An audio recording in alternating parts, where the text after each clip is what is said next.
da müəyyən qədər bu iki maddənin bir-birinə təsiri nəticəsində boğazda sanki yumşaq bir qat əmələ gəlir və bu öskürək qıcığını müəyyən qədər sakitləşdirə bilər.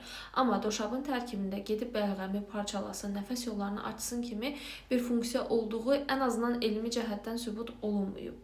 Digər tərəfdən isə yüksək qaynanma nəticəsində, yüksək temperaturda qaynanma nəticəsində doşabın içində demək olar ki, vitaminlərin hamısı, xüsusən də yüksək miqdarda əvvəlində meyvədən gələn C vitamini parçalanır. Deyilə bilər ki, bəzən məsələn dəmir çatışmazlığında doşab verilir.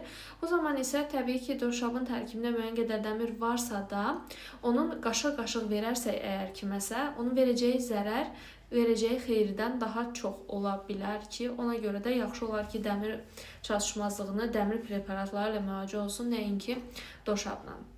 Və digər tərəfdən meyvə şəkəri, fruktozanın yüksək temperatur altında